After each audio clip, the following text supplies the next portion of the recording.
Hi పిల్లలు! Welcome to పుస్తక జ్ఞానం.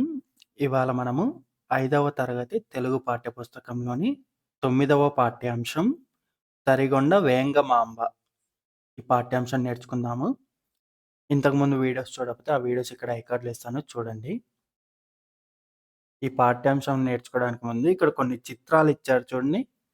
ఆ చిత్రాలు చూసి ఇక్కడున్న ప్రశ్నలకి సమాధానాలు చెప్పండి. మొదటి ప్రశ్న, చిత్రంలో ఎవరెవరు ఉన్నారు? వారి గురించి మీకు తెలిసింది చెప్పండి. ఈ చిత్రంలో ఎవరెవరున్నారు? అక్కడే ఇచ్చారు కదా పేర్లు. మొదటి చిత్రంలో ఉన్నది ఎవరు? సావిత్రిబాయి ఫులే. సావిత్రిబాయి ఫులే. ఈమె ప్రథమ మహిళా ఉపాధ్యాయిని. అంటే మొట్టమొదటి మహిళా ఉపాధ్యాయురాలు. ఆమె ఉపాధ్యాయురాలుగా పనిచేసిన వాళ్ళలో మొట్టమొదటిది. రెండవ చిత్రంలో ఎవరున్నారు? సరోజినీ నాయుడు. సరోజినీ నాయుడు గారిని భారత కోకిల అని కూడా పిలుస్తాం. మూడవ చిత్రంలో కస్తూర్బా గాంధీ. ఆమె స్వాతంత్ర సమరయోధురాలు. నాలుగవ చిత్రంలో ఆత్కూరి మొల్ల. ఆమె తెలుగులో రామాయణం రచించిన తొలి కవయిత్రి. ఆడవాళ్ళలో తెలుగులో రామాయణం రచించిన మొట్టమొదటి ఆమె ఆత్కూరి మొల్ల గారు. వీరి గురించి ఇంకా మీకేమైనా తెలుసా? ఇక్కడ వాళ్ళ పేరు, వాళ్ళకి సంబంధించిన ఒక ప్రత్యేకత ఇచ్చారు గదా! అది కాకుండా ఇంకేమైనా వీళ్ళ గురించి మీకు తెలుసా? తెలిస్తే చెప్పండి. మొట్టమొదట సావిత్రిబాయి ఫులే గారు నిమ్న వర్గాల అభివృద్ధి కోసం కృషి చేసిన జ్యోతిరావు ఫులే గారికి భార్య. అంటరానితనం వల్ల అట్టడుగున ఉన్న నిమ్న వర్గాలు అంటే తక్కువ కులాల వాళ్ళ కోసం, వాళ్ళ అభివృద్ధి కోసం పోరాటాలు చేసిన జ్యోతిరావు ఫులే గారికి సావిత్రిబాయి ఫులే గారు భార్య.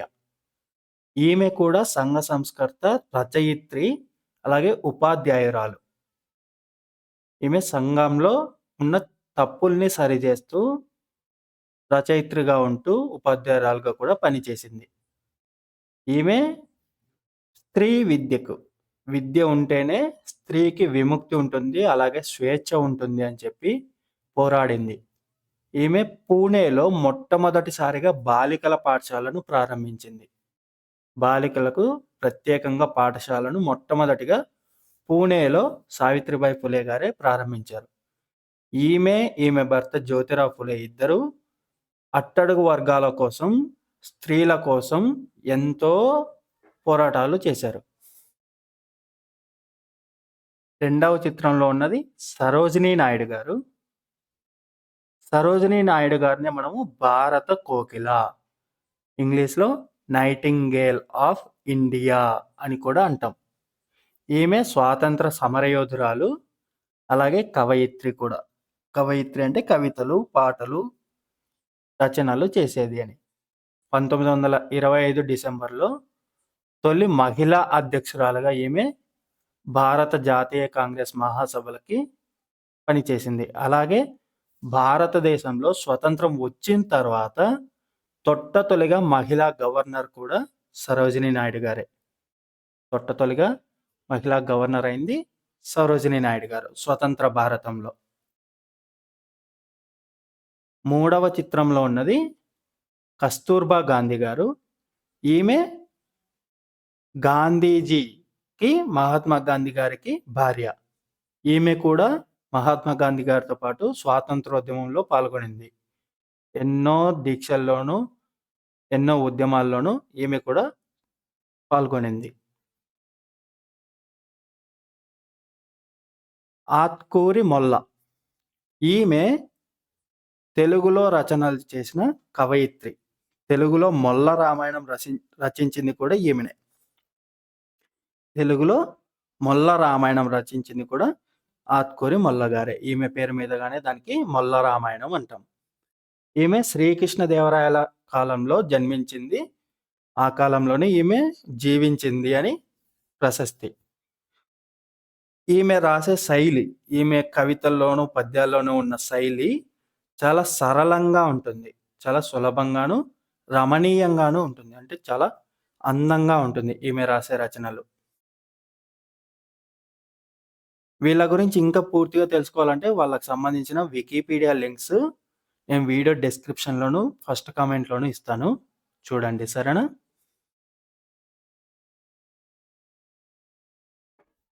రెండవ ప్రశ్న, మీ అమ్మ గురించి చెప్పండి. మీ అమ్మ మీకోసం ఏమేం చేస్తుంది? మీకు ఇంట్లో పనులన్నీ మీ అమ్మే చేసి పెడుతూ ఉంటుంది గదా! మీ అమ్మ మీ గురించి ఏమేం చేస్తుంది? అలాగే మీ అమ్మ గురించి చెప్పండి. మూడవ ప్రశ్న, మీరు చూసిన ఉద్యోగం చేస్తున్న ఆడవాళ్ళ గురించి చెప్పండి. మీ ప్రదేశంలో గాని, మీ ఊరిలో గాని ఉద్యోగం చేస్తున్న ఆడవాళ్ళ గురించి చెప్పండి. సరేనా? ఇప్పుడు మనము తరిగొండ వేంగమాంబ గారి గురించి తెలుసుకుందాం. ఆదిమ సమాజంలో వ్యక్తులందరూ సమానులే. అంటే వ్యక్తులందరూ సమానంగా జీవించేవాళ్ళు. అందరికీ హెచ్చుతగ్గులు లేకుండా అందరూ ఒక్కటే అన్నట్టుగా జీవించేవారు. ఆదిమ సమాజంలో. అంటే ఇప్పుడున్న నాగరిక సమాజం కాకుండా అప్పట్లో నాగరికత లేని కాలంలో అందరూ సమానంగా జీవించేవారు. కానీ కాలక్రమంలో వ్యక్తుల మధ్య అంతరాలేర్పడ్డాయి. కాలం గడిచే కొద్దీ వ్యక్తుల మధ్య అంతరాలు అంటే రకరకాల తేడాలు ఏర్పడ్డాయి. కుల, మతాది భేదాలతో పాటు ధనికులు, పేదలు, పండిత పామరులు, అధికారులు, సామాన్యులు, పాలకులు, పాలితులు వంటి భేదాలు, హెచ్చు తక్కువలు ఏర్పడ్డాయి.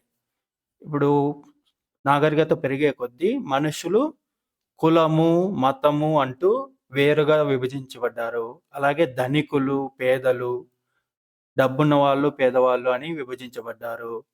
అలాగే పండిత పామరులు, బాగా చదువుకున్న పండితులు వేరుగా, అధికారులను వేరుగా చూడటం, సామాన్యులను వేరుగా చూడటం, పాలకులు అంటే పాలించేవాళ్ళు, రాజులు ఇలాంటి వాళ్ళు. వీళ్ళని వేరుగా చూడటం, పాలితులు అంటే పాలించబడేవారు. అంటే ప్రజలు, సామాన్య ప్రజలు. వీళ్ళని వేరుగా చూడటం జరుగుతూ వస్తోంది. వీటి వల్లే హెచ్చుతక్కువలు ఎక్కువయ్యాయి. అట్లాగే పురుష స్వామ్యం, ఆధిక్యం ఏర్పడి స్త్రీల పట్ల వివక్ష, చిన్న చూపు చోటు చేసుకున్నాయి. పురుష స్వామ్యం అంటే పురుషులే గొప్ప, పురుషులదే ఆధిపత్యం ఎప్పుడూ ఉంటుంది అన్న అహంభావం పురుషుల్లో ఎక్కువ జరుగుతోంది. అలాగే పురుషులదే ఆధిక్యం ఉండేటట్టుగా సమాజం ఎప్పుడూ ఉండేది. అందువల్ల స్త్రీల పట్ల కూడా వివక్ష, చిన్న చూపు ఉండేవి. స్త్రీలని నీచంగా చూడడం, వివక్షకు గురి చేసి వాళ్ళని ఇంటికే పరిమితం చేయడం, ఈ విధంగా చేసేవాళ్ళు. ఆదిమ కాలం నుండి నేటి వరకు ప్రతిభా పాటవాలలో, శక్తి సామర్థ్యాలలో పురుషులకు తీసిపోమని నిరూపించుకున్న మహిళామణులెందరో ఉన్నారు. ఆదిమ కాలం నుండి ఇప్పటి వరకు, ఇప్పుడున్న నాగరిక సమాజం వరకు కూడా ప్రతిభా పాటవాల్లో గానీ, శక్తి సామర్థ్యాల్లో గానీ పురుషులకు మేమేమాత్రము తక్కువ కాదు. మేము పురుషుల కంటే కూడా గొప్పగా ఉండగలము అని నిరూపించుకున్న మహిళలు ఎంతమందో ఉన్నారు. చాలామంది మహిళలు మేము పురుషుల కంటే కూడా ఏం తక్కువ కాదు. మేము అన్నిట్లోనూ వాళ్ళకి సరితూగుతాము అని చెప్పి నిరూపించుకుంటూ వస్తున్నారు. అటువంటి మహిళలలో తరిగొండ వేంగమాంబ గారు కూడా ఒకరు. వేంగమాంబ 2.5 శతాబ్దాల కిందటి చిత్తూరు జిల్లా తరిగొండ గ్రామంలో జన్మించింది. శతాబ్దము అంటే 100 సంవత్సరాలు. 2.5 శతాబ్దాలు అంటే 250 సంవత్సరాల కిందటి చిత్తూరు జిల్లా తరిగొండ గ్రామంలో జన్మించింది ఆమె. చిత్తూరు జిల్లాలోని తరిగొండ గ్రామంలో వేంగమాంబ గారు జన్మించారు.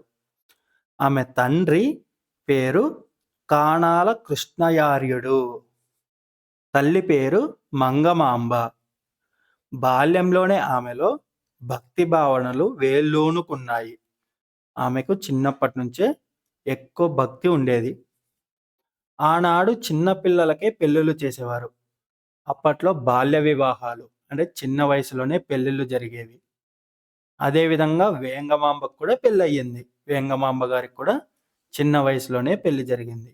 కానీ ఆమె మనస్సు సంసారం మీద కాక భగవంతుడి మీదే లగ్నమైంది. ఆమె మనస్సు కుటుంబ సంసారం మీద కాకుండా భగవంతుని మీద అంటే దేవుని మీదనే ఆమె మనసెప్పుడూ ఉండేది. భర్త మరణించాడు. ఆమె భర్త మరణించాడు. నాటి సాంప్రదాయం ప్రకారం బొట్టు, జుట్టు, గాజులు తీసివేయడం వంటి మూఢాచారాలకు ఆమె లొంగలేదు. అప్పట్లో భర్త చనిపోతే భార్యకి బొట్టు తీసేసి, జుట్టు ముడివేయకుండా చేసి, గాజులు కూడా తీసేయిచ్చేవాళ్ళు. అలాంటి మూఢాచారాలకు ఈమె మాత్రం లొంగలేదు. వేంగమాంబను సామాజిక కట్టుబాట్లు అనుసరించేటట్లు చేయటానికి ఎన్నో ప్రయత్నాలు జరిగాయి. వేంగమాంబ గారు ఈ విధంగా బొట్టు తీసేయకుండా, గాజులు తీసేయకుండా, ఈ మూఢాచారాలని పాటించకుండా ఉన్నారు గదా! అలాంటి కట్టుబాట్లని సమాజంలో ఉన్న అలాంటి కట్టుబాట్లని అనుసరించకుండా ఉంది గదా! ఆ కట్టుబాట్లు అనుసరించేలా చేయడానికి ఎంతగానో ప్రయత్నాలు చేశారు చాలామంది. ఆమెనెన్నో కష్టాల పాలు చేశారు. ఆమెను ఎంతగానో కష్టపెట్టారు. హిరణ్యకశపుడు పెట్టిన హింసలు ప్రహ్లాదుని బాధించనట్లే ఇవన్నీ ఆమెను బాధించలేదు. హిరణ్యకశపుడు, ప్రహ్లాదుడి కథ మీకు తెలుసు కదా! ఇంతకుముందు తరగతుల్లో చదవమని చదివారు కదా ఆ కథని. హిరణ్యకశపుడు ప్రహ్లాదుని ఎంతగా అయితే బాధించాడో, వేంగమాంబ గారిని కూడా సమాజంలో ఉన్నవాళ్ళు అంతగా బాధించారు. ఆ కట్టుబాట్లను అనుసరించాలి అని చెప్పి. కానీ వేంగమాంబ ఎప్పుడూ కూడా వాటికి లొంగలేదు. వేంగమాంబ అప్రయత్నంగానే ఎన్నో మహిమలు చూపింది. ఆమెకు ఎందరో భక్తులు ఏర్పడ్డారు. ఆమె సహజ పాండిత్యంతో అలవోకగా ఎన్నో రచనలు చేసింది. ఆమె తనకున్న పాండిత్యంతో ఎన్నో రచనలు చేసింది. అలాగే ఆమెకు కూడా ఎందరో భక్తులు ఏర్పడ్డారు. వేంగమాంబ సాహిత్యంలో అన్ని ప్రక్రియల్లోనూ రచనలు చేసింది. వేంగమాంబ గారి సాహిత్యంలో అన్ని ప్రక్రియల్లోనూ, సాహిత్యంలో ఉన్న రకరకాల ప్రక్రియలన్నిట్లోనూ ఈమె రచనలు చేసింది. ఆమె యక్షగాన రచనలో సిద్ధహస్తురాలు.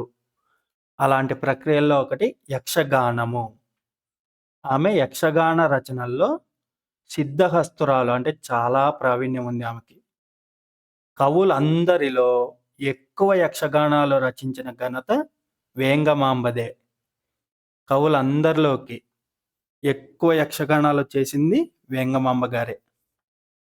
తాళ్ళపాక అన్నమయ్యలాగా రాగాలు చెప్పడమే కాక తన కీర్తనలన్నిటికీ ఏ తాళం వాడాలో కూడా చెప్పింది.